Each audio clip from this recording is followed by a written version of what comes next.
I think this is it's in the moment, it seems crazy, but as you, I guess, dive more into that world of ice swimming, whether you're wearing a wetsuit, not wearing a wetsuit, you start to realize you can do more than you thought you could.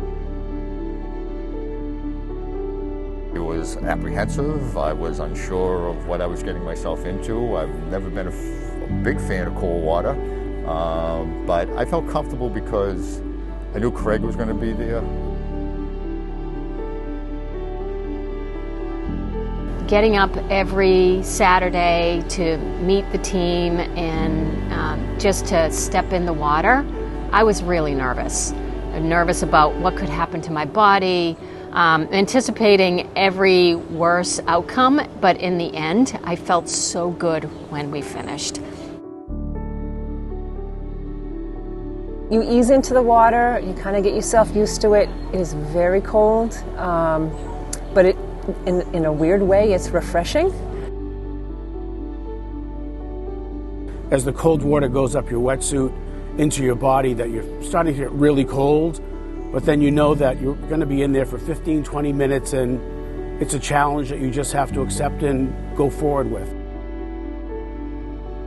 When the water first started getting cold, it was okay. I could handle it. As it got colder and colder, whenever I would get ready to go to swim, I would have to psych myself up. I've been doing ice swimming for about 3 years now, and the day I walked in the water to take the temperature and saw 27 degrees, I was caught a little off guard, since that was probably 3 or 4 degrees colder than I had ever been in. In the moment, it felt terrible, but the second I got out, started warming up, went through the shivering, it was like being reborn. You have a new sense of life. Like, it's almost like the water sucked the soul out of you, and then as you're rewarming, the soul is re-entering, and everything is like colors are brighter and things taste better, and it's just for the hour after, you feel like you're on top of the world. Why on earth am I doing this? What possesses me to go into water that's below freezing, where there's a sheet of ice that we have to break through before you go swimming, and you just go, it's just one more challenge, and you just accept that challenge and you just go forward.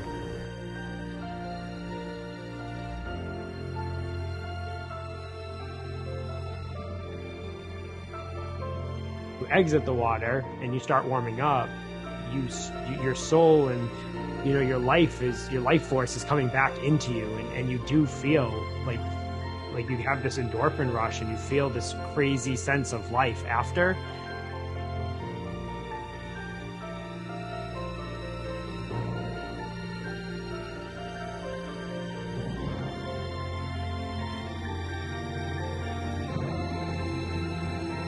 That community has had a profound impact, I think, on one another, where I might be the coach and people look up to me because I'm practicing what I preach, but I think everyone's so supportive of one another that everyone trusts one another. No one's afraid to look stupid or have a bad swim. Everyone's just doing the best they can, and everyone in the group accepts that and is really excited when people hit new milestones, and people are supportive when there's failure. And I think that's a really important thing in a swim program, in an open water program, or just in an open water community at large, is that supportive nature. And that's what I've really tried to build is we support one another in the good times and the bad times.